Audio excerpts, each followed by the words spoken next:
Garde, mettez cet homme en prison. Tant qu'il ne paiera pas l'impôt, il ne sortira jamais d'ici.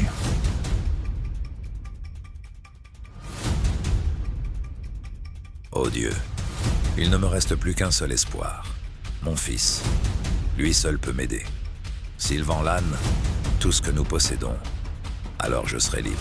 Au lieu de sauver son père, le fils a vendu l'âne, pris l'argent et s'est enfui, laissant son père derrière les barreaux et une trahison gravée à jamais.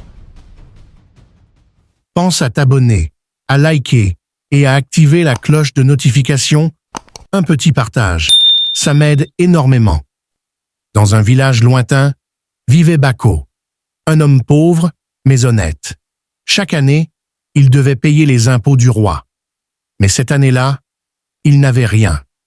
Le roi, impitoyable, envoya ses gardes et fit enfermer Bako dans une prison froide et humide. Derrière les barreaux, Bako pensait sans cesse à son fils Gabriel et à sa famille. Il savait que sa seule chance de liberté venait de son fils.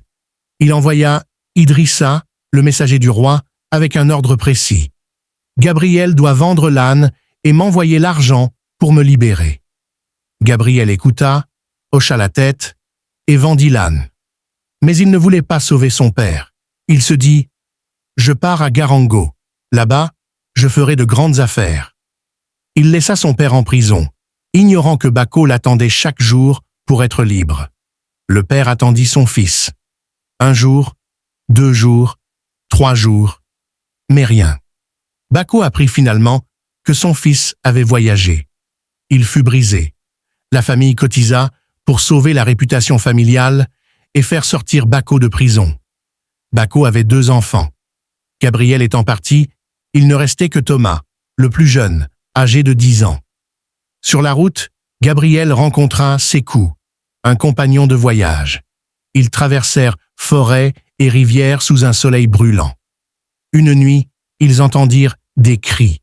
Un vieil homme mourant les supplia. « Enterrez-moi dignement, puis prenez l'argent à côté de moi. » Gabriel obéit, mais son cœur était déjà rempli d'avidité. Cette nuit-là, il simula une maladie. Sékou le crut et le fit transporter à l'hôpital. Mais dans le silence de la nuit, Gabriel s'échappa discrètement. Il retourna là où Sékou dormait et l'étouffa. Pour faire croire à un suicide, il pendit le corps et prit l'argent. Puis il retourna à l'hôpital et fit semblant de souffrir encore, trompant tout le monde. À son retour, il fit semblant de pleurer en apprenant la mort de son ami. Mais dans l'ombre, Gabriel souriait, satisfait de sa cruauté. Avec l'argent volé, Gabriel devint riche. Il créa un camp de travail forcé. Les travailleurs traversaient 5 fleuves, épuisés et terrifiés. Les faibles s'effondraient, les résistants disparaissaient dans l'eau. Les travailleurs étaient maltraités, mal nourris, privés de salaire. Ceux qui tentaient de fuir étaient tués et jetés dans l'eau. Les vieux et les malades étaient exécutés et enterrés. Les sociétés de transport faisaient de la publicité mensongère, promettant un travail bien payé. Mais une fois arrivés, les travailleurs devenaient des esclaves. Gabriel riait des cris et des larmes. Sa cruauté devint légendaire. 15 ans plus tard, Thomas, désormais âgé de 25 ans et marié à Hawa, demanda la permission à son père pour aller travailler en ville. Bako lui raconta toute l'histoire de Gabriel. Mais Thomas rassura son père. Bako lui donna sa bénédiction. Et en secret, il protégea Hawa par un piège mystique.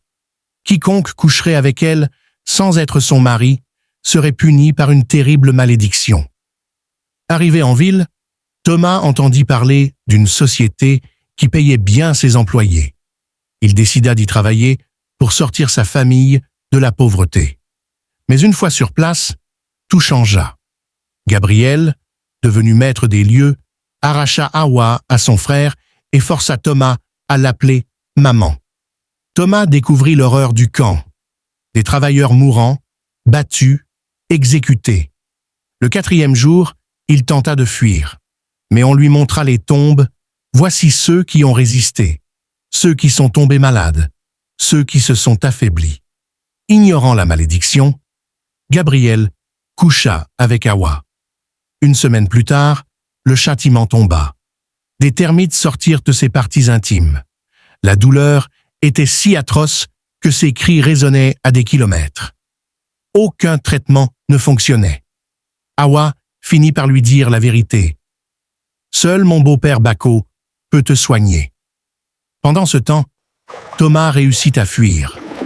Blessé par balle, il fut sauvé par Moussa, un chasseur. Moussa révéla être le grand frère de Bako.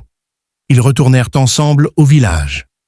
Bako déclara calmement « Ne vous inquiétez pas, Gabriel viendra ici. » Lorsque Gabriel arriva au village, croyant trouver un remède, il découvrit la vérité. Pris de panique, il tenta de fuir. Il escalada un mur et tomba dans une marmite de de l'eau bouillant. Il mourut brûlé. Ainsi, le mal qu'il avait semé toute sa vie se retourna contre lui. Morale, le mal ne disparaît jamais. Il attend son heure. Celui qui trahit sa famille, exploite les faibles et se nourrit de la souffrance des autres finit toujours par payer le prix. La richesse obtenue par le sang et la cruauté conduit toujours à une fin tragique.